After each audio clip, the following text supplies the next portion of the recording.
आज के वीडियो में हम मून पे किए गए इंडियन के मिशन जैसे चंद्रयान 1, चंद्रयान 2, अभी हो रहे मिशन चंद्रयान 3 के बारे में जितना हो सके उतना जानने की कोशिश करेंगे। तो हमारा नाम है सुधांशु और आप देख रहे हैं सुधांशु राजपूत। तो चलिए वीडियो को शुरू करते हैं।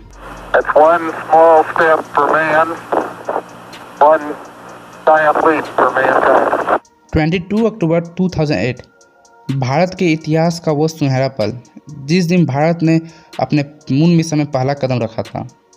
इस दिन इसरो ने चंद्रयान 1 को श्रीहरिकोटा के सतीश धवन स्पेस सेंटर से व्हीकल PSLV-C11 के हेल्प से लॉन्च किया गया था। चंद्रयान 1 को 2 साल के लिए मिशन में भेजा गया था, पर 2009 में ही इसरो का कनेक्शन चंद्रयान 1 से टूट गया। पर कनेक्शन लॉस होने के बावजूद भी हमारा वो मिशन सक्सेस रहा। अब आगे बढ़ने से पहले इस बात पे गौर कीजिए, मून के जिस हिस्से में सनलाइट पड़ती है तो वहाँ का टेम्परेचर 125 डिग्री सेल्सियस तक चला जाता है। अगर पानी होता भी होगा वहाँ पर तो वो पानी इवोपरेट हो जाएगा और साथ ही मून के पतले एटमॉस्फेयर होने के कारण वो पानी स्पेस में चला जाएगा। और जब मून के जिस हिस्से में सनलाइट नहीं पड़ती है तो वहाँ का टेम्परेचर -173 डिग्री सेल्सियस तक चला जाता है। इसका मतलब मून पे वाटर लिक्विड फॉर्म में कभी नहीं मिल सकता, वो मिलेगा तो आइस के फॉर्म में ही मिलेगा। 1960 से ही कई साइंटिस्टों का मानना था कि मून पे कुछ ऐसे क्रेटर्स हैं जिन पे सनलाइट कभी नहीं पड़ती। वहाँ का टेम्परेचर शुरू से ही बिलो 0 डिग्री सेल्सियस रहा होगा, तो वहाँ पे जो वाटर होगा वो हम लोग को आइस के फॉर्म में मिल सकता है। इसी चीज़ को प्रूफ करने के लिए जब चंद्रयान 1 को लॉन्च किया गया तो उसके साथ एक मिसाइल गया था जिसका नाम था मून इम्पैक्ट प्रो, जिस पे कुछ सेंसर लगे हुए थे। जब इस मिसाइल को मून के साउथ पोल में प्रेजेंट स्केलेटन क्रेटर से टकराया गया तो इस मिसाइल पे प्रेजेंट कुछ सेंसर ने उस स्केलेटन क्रेटर पे वाटर्स के मॉलिक्यूल्स को डिटेक्ट किया। इस मिशन के जस्ट बाद जब नासा ने 2030 में LRO लूनर रिकॉन्सेंस ऑर्बिटर को जब स्केलेटन क्रेटर्स जो साउथ पोल में प्रेजेंट है जहां पे इसरो ने वाटर्स के मॉलिक्यूल डिटेक्ट किया था, जब उसको स्कैन किया तो उन्हें पता चला कि उसका मोर देन 20% सरफेस आइस से ही कवर्ड है। चंद्रयान 1 से 2009 में कनेक्शन लॉस्ट होने के ठीक 10 साल के बाद चंद्रयान 2 को 22 जुलाई 2019 जो नील आर्मस्ट्रॉन्ग के मून पर पहुंचने के ठीक 50 साल के बाद श्रीहरिकोटा के स्पेस सेंटर से लॉन्च किया गया। इसके पहले मून के लिए जितने भी मिशन किए गए थे वो सिर्फ ऑर्बिटर मिशन था, पर चंद्रयान 2 का जो मिशन था वो मून के सरफेस पर लैंड करने का था। इसको 3 पार्ट में बांटा गया था। पहला ऑर्बिटल जो मून के ऑर्बिट में रोटेट करता, दूसरा लैंडर विक्रम जो मून के सरफेस पर लैंड करता, और तीसरा रोवर प्रज्ञान जो मून के सरफेस के मिनरल्स को एनालाइज करता और वहाँ का 3D मैपिंग करता। बट लैंडर विक्रम के मून के सरफेस पे पहुँचने से कुछ देर पहले ही लैंडर विक्रम क्रैश हो गया। इसके क्रैश होते ही इसरो के चांद के सरफेस पे सबसे पहले पहुँचने का मिशन भी फेल हो गया। इस मिशन में लगभग 968 करोड़ रुपया खर्च हुआ था। वहीं नासा के LRO मिशन में लगभग 3450 करोड़ रुपया खर्च हो चुका था। चंद्रयान 2 के मिशन के फेल होने के बाद हमारे साइंटिस्टों ने हार नहीं मानी। उन्होंने चंद्रयान 2 के मिशन के फेल होने के 4 साल के अंदर हमारे इसरो के साइंटिस्टों ने हमारे देश को चंद्रयान 3 दे दिया।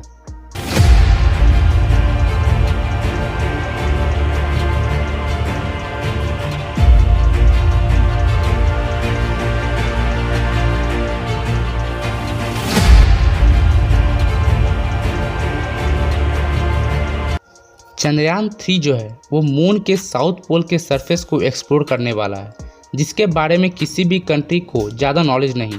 चंद्रयान 2 के अधूरे मिशन को कंप्लीट करने के लिए ही चंद्रयान 3 को लॉन्च किया जा रहा है। इसको भी मून के साउथ पोल में प्रेजेंट स्केलेटन क्रेटर्स के पास ही भेजा जाएगा, क्योंकि साइंटिस्टों का मानना है कि यहाँ के क्रेटर्स पर अरबों सालों से सनलाइट नहीं गया, जिसके कारण से यहाँ के एक कांस्टेंट टेम्परेचर -250 डिग्री सेल्सियस बना हुआ है। साइंटिस्टों का मानना है कि यहाँ पे हाइड्रोजन का अमाउंट भी ज़्यादा है, जिसके कारण यहाँ पानी लिक्विड फॉर्म में तो नहीं पर आइस के फॉर्म में हो सकता है, जिसका उम्मीद तो 15 साल पहले चंद्रयान 1 के MIP मिसाइल नहीं दे दिया था। और बस इसको कंफर्म होने के लिए चंद्रयान 3 का कामयाब होना ज़रूरी है। और ये भी गेस किया जा रहा है कि लगभग यहाँ पर 100 मिलियन टन के आसपास क्रिस्टलाइज वाटर हो सकता है। और साथ ही साथ अमोनिया, सोडियम, मरकरी जैसे रिसोर्स का भी एविडेंस मिला है। इंडिया के साथ साथ इस लूनर साउथ पोल के स्पेस एक्सप्लोरेशन के रेस में यूएसए, रसिया, जापान, चाइना और यूरोपियन स्पेस एजेंसी भी लगी हुई है। एस्टिमेट किया जा रहा है कि चंद्रयान 3 के मिशन में लगभग 610 करोड़ रुपया तक खर्च हुआ है। वहीं चंद्रयान 2 के मिशन में लगभग 968 करोड़ रुपया तक खर्च हुआ था। ये कहने में हर्ज नहीं कि इसरो के मिशन बहुत ही चीप होते हैं बाकी के स्पेस एजेंसी से। इसरो शुरू से ही सबसे सस्ते में स्पेस मिशन कंप्लीट करने के लिए फेमस है। जैसे कि इसरो ने मिशन मंगल लॉन्च किया था, जिसका कीमत सिर्फ $73 मिलियन आया था और वो पहले कोशिश में ही सक्सेस हो गया। अगर इसको मार्स थीम पर बने द फिल्म मार्शियन से कंपेयर करते हैं तो द मार्शियन को बनाने में लगभग $108 मिलियन लगा था। वही हमारे इसरो के साइंटिस्टों को द मिशन मंगल कंप्लीट करने में मात्र $73 मिलियन लगा था। आप सोच सकते हैं कि हमारे इसरो के साइंटिस्ट कितने कम बजट में हमारे स्पेस मिशन को कंप्लीट कर देते हैं। अगर मून पर वाटर मिल जाता है तो वहाँ एक परमानेंट एस्ट्रोनॉट कॉलोनी बनाने में एक बहुत वो हेल्प करेगा। तो सपोज कीजिए अगर मून पे कॉलोनी एस्टेब्लिश करना हो तो वाटर के डिमांड को फुलफिल करने के लिए अर्थ से वाटर ट्रांसपोर्ट करना पड़ेगा, जो बहुत कॉस्टली हो जाएगा। मून पे वाटर मिल जाता है तो वहाँ पे कॉलोनी एस्टेब्लिश करना और एक तरह से रॉकेट फ्यूल में भी वो हेल्प करेगा। इसरो के चेयरमैन एस सोमनाथन ने 15 जून 2023 को बताया कि चंद्रयान 3 के सारे पार्ट्स श्रीहरिकोटा में ही असेंबल होंगे। इसमें चंद्रयान 2 जैसे चंद्रयान 3 में ऑर्बिटल नहीं होगा, क्योंकि चंद्रयान 3 में सिर्फ लैंडर और रोवर ही है। क्योंकि जो चंद्रयान 2 के दौरान जो ऑर्बिटल छोड़ा गया था वो अभी सही वर्क कर रहा है और इसी ऑर्बिटल का यूज़ चंद्रयान 3 के लिए किया जा रहा है। चलिए अब जान लेते हैं कि मून पे लैंड करने में चंद्रयान 3 को क्या क्या प्रॉब्लम फेस करना पड़ सकता है। सबसे पहले ना, मून पर सॉफ्ट लैंडिंग करना मार्स से भी मुश्किल है। आप ऐसे समझ सकते हैं कि अब तक सिर्फ अमेरिका, चाइना और रसिया 3 ही ऐसे कंट्री है जिन्होंने मून पर सॉफ्ट लैंडिंग किया है और मे भी इसके बाद इंडिया हो सकता है, जो बहुत गर्व की बात होगी। चलिए अब समझते हैं कि मून पर लैंड करना इतना मुश्किल क्यों है। देखिए, जैसे कि हम जानते हैं कि मून पर एटमॉस्फेयर नहीं है तो वहाँ पर कोई फ्रिक्शन प्रोड्यूस नहीं होगा जो लैंडर के स्पीड को कम कर सके, जिससे थ्रस्टर पर ज़्यादा लोड पड़ता है और जिससे इंजन में प्रॉब्लम आने की चांस बहुत बढ़ जाता है।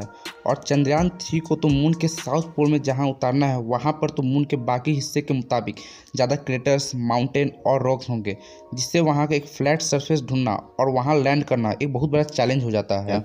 जहाँ चंद्रयान 3 को लैंड कराना है वो मून का सबसे कोल्डेस्ट प्लेस है, जहाँ पे जब से मून का फॉर्मेशन हुआ है तब से सनलाइट गया ही नहीं है। अगर लैंडर को अचानक वहाँ लैंड कराया जाएगा तो टेम्परेचर ग्रेडियंट अचानक चेंज होने के कारण वो डिस्ट्रॉय हो सकता है। लैंडर का सोलर पैनल, जैसे कि साउथ पोल में 24/7 अंधेरा ही रहता है, तो वहाँ लैंडर का सोलर पैनल को वर्क कराना एक खुद में बहुत बड़ा चैलेंजिंग है, जिससे उसका कम्युनिकेशन ना टूटे। इसी सब प्रॉब्लम को टैकल करने के लिए चंद्रयान 3 में कुछ मॉडिफिकेशन किए गए हैं।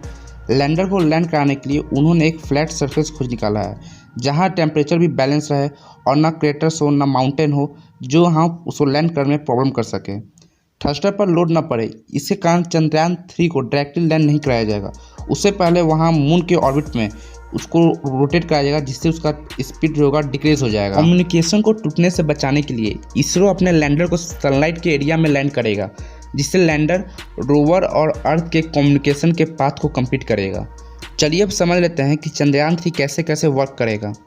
आसमान में 62 किलोमीटर की ऊंचाई पर पहुंचने के बाद दोनों बूस्टर रॉकेट से अलग हो जाएंगे।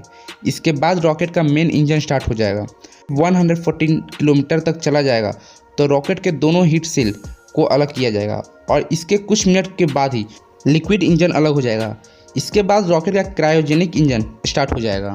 कुछ दूर जाने के बाद क्रायोजेनिक इंजन भी ऑफ होकर चंद्रयान 3 से अलग हो जाएगा।